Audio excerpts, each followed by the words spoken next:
All right, hello everybody. We are here with Derek Moellinger, the owner and broker of VICE Realty Group, and we're going to do 17 questions, 17 rapid fire questions. All right, best advice you ever got? Buy low, sell high. Worst advice? Probably the same. Where's real estate going right now? It's going to come down a little bit. It has to reset because interest rates are high, and people are they're gonna buy less. They're not going to be able to buy as much. All right, best investment advice today? In real estate investment, I would shy away from C-class apartments, multifamilies. The laws are going against owners really quickly right now, but light industrial space is still in need.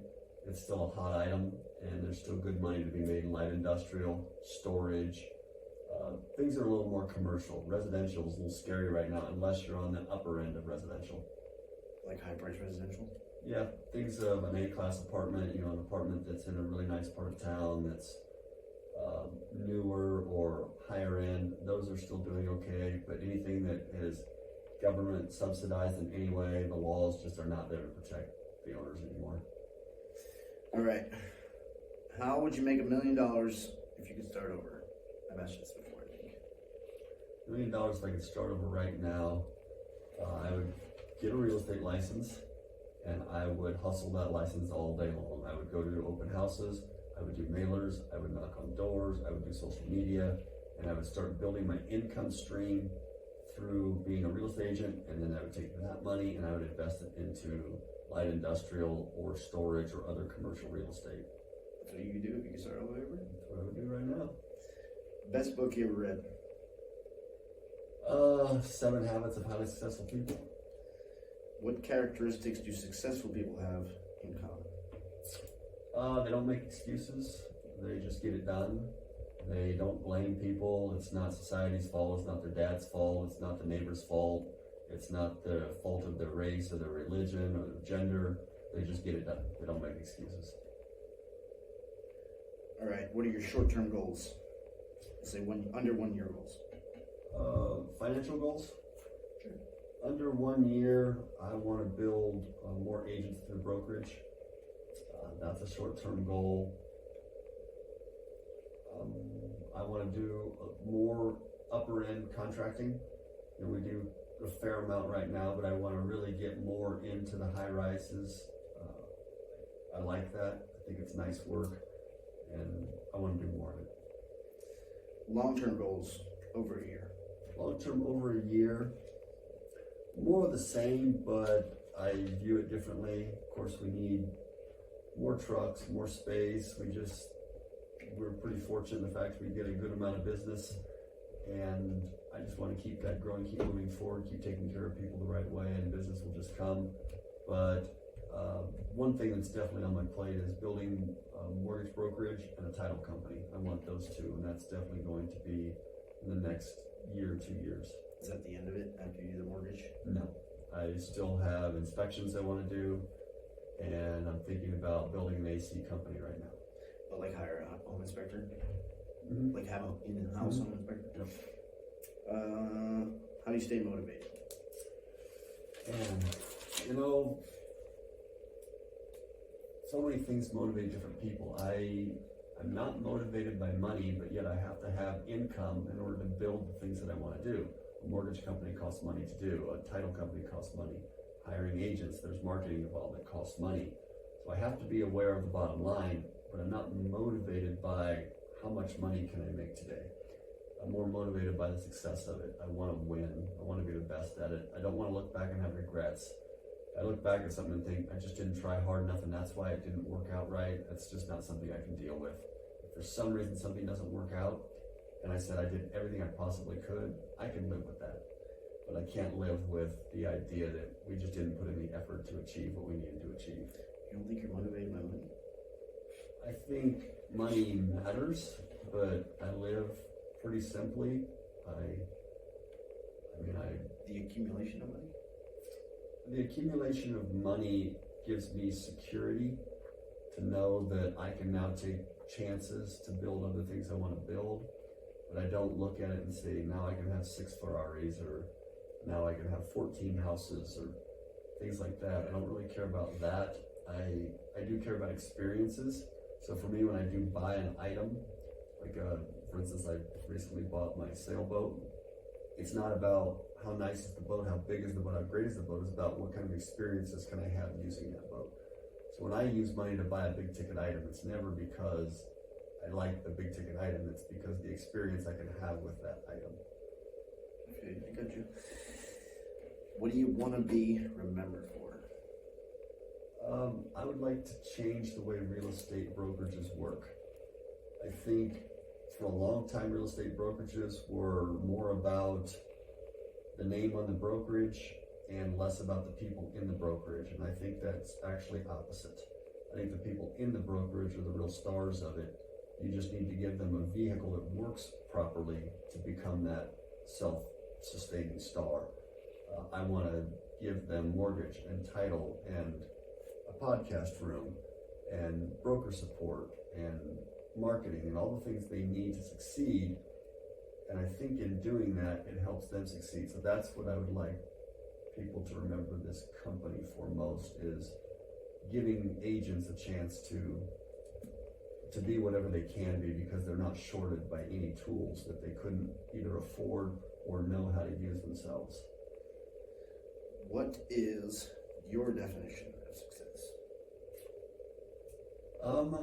Well, it changes over the years. So when I used to be really poor, success was I can pay the bills this month without having to panic. That was first. And eventually it becomes something different than that. To me, success is when a client calls and says, I can't believe you got that price for my property, or I'm so happy with the way the management works, or the way you redid my kitchen is just amazing. Those are successes to me. We profited from it, we kept our employees working for it, and we offered a service to people that really mattered to them, that helped their lives in some way. It gave them what they wanted, and we all win. So to me, that's success. If I can create a system where everybody wins and they get what they want, then that's a success. What should someone do daily to be successful? Stop making excuses first.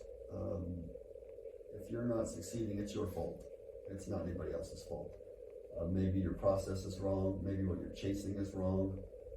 What I learned a long time ago is whenever I chase money and only chase money, I rarely win.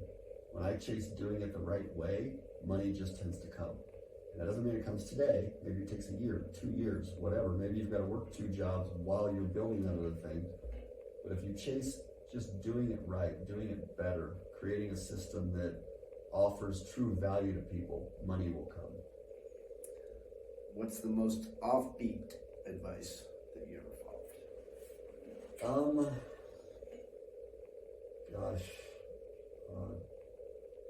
I think I followed it anyway, but just don't care what other people think.